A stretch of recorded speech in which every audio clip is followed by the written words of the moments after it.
Telangana CM Revanth Reddy అధ్యక్షతన మధ్యాహ్నం రాష్ట్ర కేబినెట్ సమావేశం జరగనుంది. కాళేశ్వరం ప్రాజెక్టు నిర్మాణంలో అవకతవకలపై జస్టిస్ పీసీ ఘోష్ కమిషన్ సమర్పించిన నివేదికపై చర్చించి భవిష్యత్ కార్యాచరణపై నిర్ణయం తీసుకోనుంది. ఇందుకు గాను మంత్రి ఉత్తమ్ కుమార్ రెడ్డి ఆధ్వర్యంలో నిన్న సమావేశమైన ఉన్నతాధికారులు కేబినెట్ నోట్ తయారు చేశారు. ఇక బాధ్యులపై ఏసీబీతో విచారణ జరిపించాలా లేక సిట్ ఏర్పాటు చేయాలా అనే అంశాలను కేబినెట్ లో చర్చించే అవకాశం ఉంది. దీనికి తోడు కాళేశ్వరం ప్రాజెక్టు నిర్మాణంలో జరిగిన అవకతవకలపై అసెంబ్లీ ప్రత్యేక సమావేశం జరిపి గత ప్రభుత్వంలో అవినీతిని తెలంగాణ సమాజానికి తెలిపే ఆలోచనలో ప్రభుత్వం ఉన్నట్లు సమాచారం.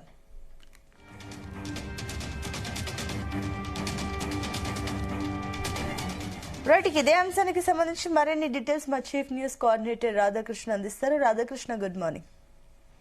Good morning Sunitha. Kaleshwaram commission పై నివేదిక వచ్చింది. దానిపైన అధ్యయన కమిటీ కూడా మొత్తం పూర్తి స్థాయిలో సారాంశాన్ని అంతా కూడా క్రోడీకరించి సింప్లిఫై చేసి కేబినెట్ ముందు ఉంచబోతుంది. ఈ రోజు మధ్యాహ్నం 2 గంటలకు సీఎం రేవంత్ రెడ్డి అధ్యక్షతన సచివాలయంలో కేబినెట్ భేటీ, అంటే ప్రత్యేకంగా కేబినెట్ భేటీ జరగబోతోంది. ఈ భేటీలో కాళేశ్వరం కమిషన్ ఏదైతే జస్టిస్ పినాకిని ఘోషించారో ఆ నివేదిక పైన కేబినెట్ చర్చించనుంది. ఆ కేబినెట్ మంత్రులందరూ కూడా ఈ కాళేశ్వరం కమిషన్ ఇచ్చిన తుది నివేదికలో ఏమేమి ఉన్నాయి, ఏ అంశాలు ఉన్నాయి, అసలు కాళేశ్వరం ప్రాజెక్ట్ సంబంధించి అనేక ఆరోపణలు వచ్చాయి. ఆ ఆరోపణలపై కమిషన్ వేశారు కాబట్టి ఆ కమిషన్ లో ఏ అంశాలు పొందుపరిచారు, సో నిజంగానే ఆ ప్రాజెక్ట్ కు సంబంధించి మొత్తంగా ఏవైతే ఆరోపణలు వచ్చాయో అవినీతి ఆరోపణలు కావచ్చు, అక్రమాలు జరిగాయని కావచ్చు, లేకుంటే నిర్మాణ లోపాలను కావచ్చు, బ్యారేజీకి సంబంధించి బ్యారేజీల నీటి మట్టాలకు సంబంధించి ఎవరు మొత్తం మేనేజ్ చేసేవారు, అదే విధంగా డిజైన్ సంబంధించి నెక్స్ట్ ఈ ప్రాణహిత సేవల దగ్గర కట్టాల్సిన ప్రాజెక్టు మేడిగడ్డకు ఎందుకు మార్చాల్సి వచ్చింది, మొత్తం ఈ అన్ని అంశాలపైన జస్టిస్ పినాకిని ఘోష్ దాదాపుగా 15 నెలల పాటు విచారణ చేసి 119 మందిల పైగా 119 మంది పైగా అందరినీ కూడా విచారించిన తర్వాత అనేక అంశాలను పొందుపరిచారు. సో దీంతో రాజకీయ నాయకులు అప్పుడు ప్రభుత్వంలో బీఆర్ఎస్ హయాంలో కాళేశ్వరం ప్రాజెక్టు కట్టినప్పుడు ఆ బీఆర్ఎస్ హయాంలో ఎవరైతే కీలక పాత్ర సృష్టించారో వాళ్ళందరి అభిప్రాయాలు తీసుకున్నారు. అదే సందర్భంలో వాళ్ళని విచారించారు.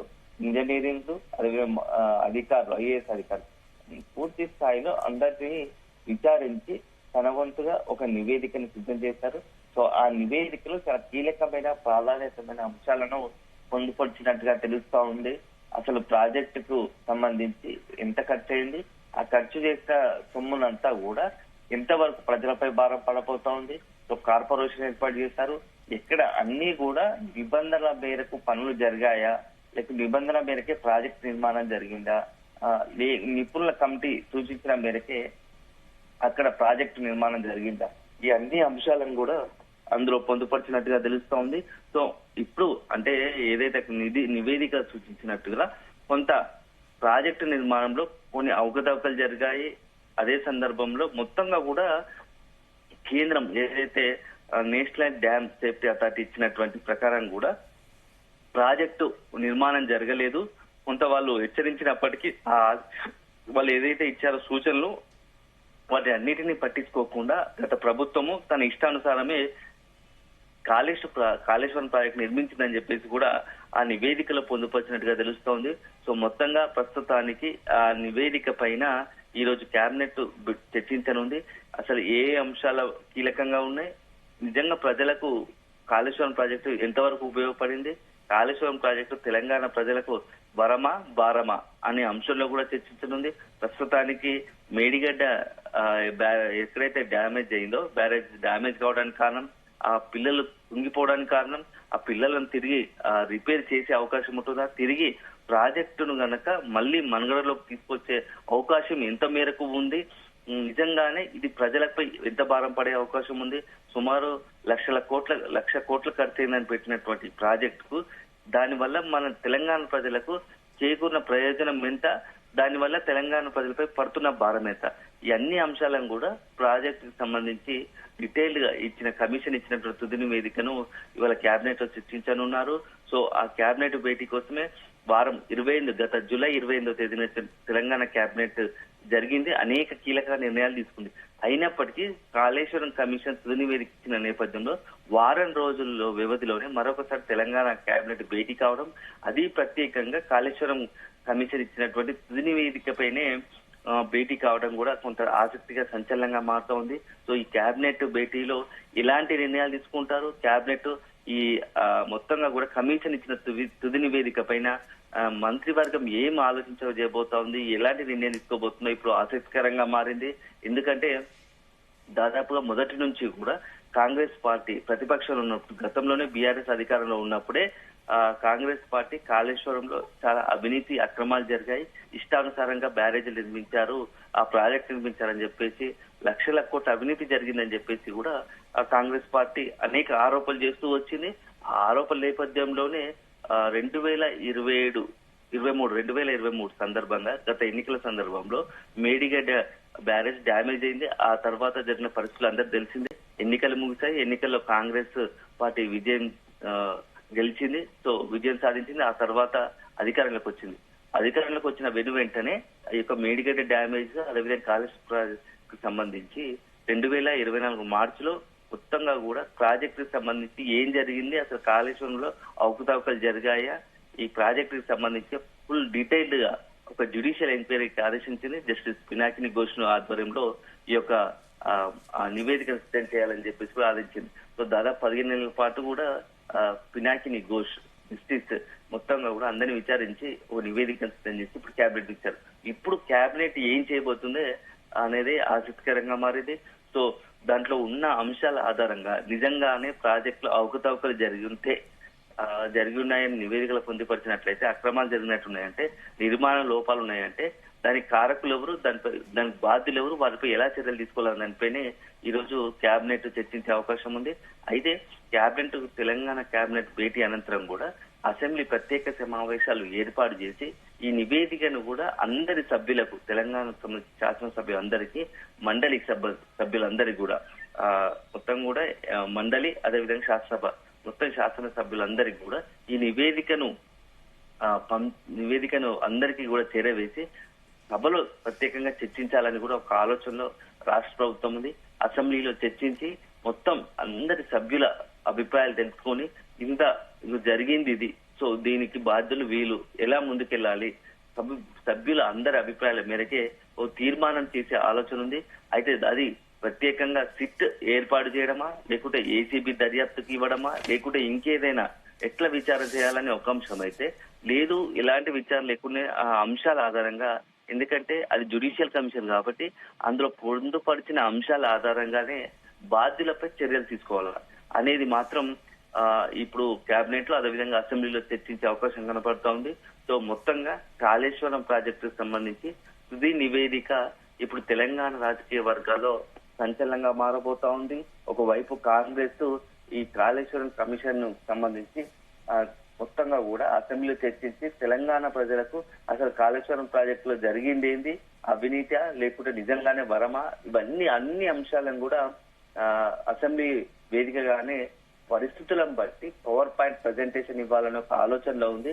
ఎందుకంటే తెలంగాణ ప్రజలకు వాస్తవాలు తెలవాలి, ఏది ఇన్ని రోజులుగా మనం చేస్తున్నటువంటి కాళేశ్వరం ప్రాజెక్టు అందరూ చెప్తున్నట్టుగా నిజంగానే తెలంగాణ 1 కోటి ఎకరాల మాగానిగా మారిందా, లేకపోతే తెలంగాణ ప్రజలపై 1,00,000 కోట్ల భారం పడిందా, ఈ అంశాన్ని కూడా అసెంబ్లీ వేదికగానే తెలంగాణ ప్రజలకు తెలియజేయాలని అనుకుంటుంది. సో మొత్తంగా కూడా పవర్ పాయింట్ ప్రజెంటేషన్ ద్వారా ఈ యొక్క కాళేశ్వరం తుది వేదికపై అసెంబ్లీ వేదికగానే తెలంగాణ ప్రజలకు ఒక సందేశాన్ని పంపాలనే ఒక ఆలోచనలో రాష్ట్ర ప్రభుత్వం ఉంది.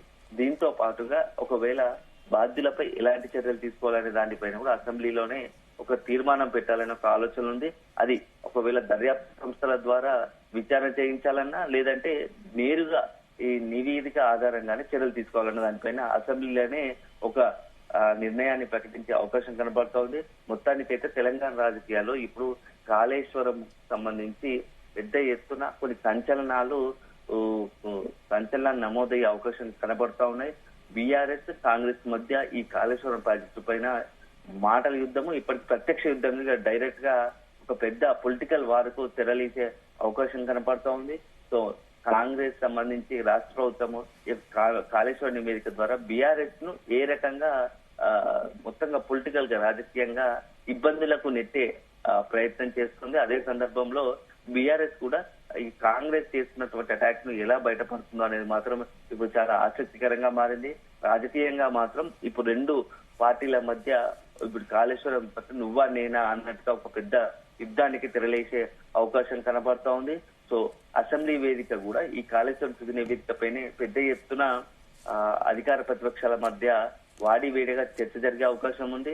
అదే సందర్భంలో బీఆర్ఎస్ సంబంధించి ఇప్పుడు ప్రత్యేక అసెంబ్లీ సమావేశాలు జరిగితే గనక ఈ కాళేశ్వరం తుది నివేదిక పైన హరీష్ రావు కేటీఆర్ ఎప్పట్లాగే కాంగ్రెస్ సంబంధించి ప్రభుత్వం సంబంధించి కాంగ్రెస్ పార్టీని ఎదుర్కొంటారా, లేకుంటే ఈ కాళేశ్వరం తుది నివేదిక పైన నేరుగానే బీఆర్ఎస్ అధినేతని అసెంబ్లీ సమావేశాలు జరిగితే అసెంబ్లీకి వచ్చి కాంగ్రెస్ పై అటాక్ చేస్తారనేది మాత్రం ఇప్పుడు మరింత ఆసక్తిని పెంచుతోంది.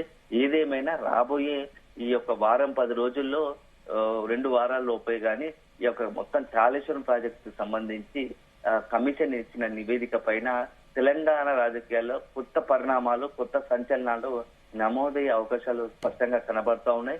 ఈ రోజు కేబినెట్ భేటీ తర్వాత ప్రెస్ మీట్ పెట్టి ఆ నివేదికకు సంబంధించిన అంశాలను, కొన్ని కీలక అంశాలను కేబినెట్ సంబంధించిన మంత్రులు వివరించే అవకాశం ఉంది.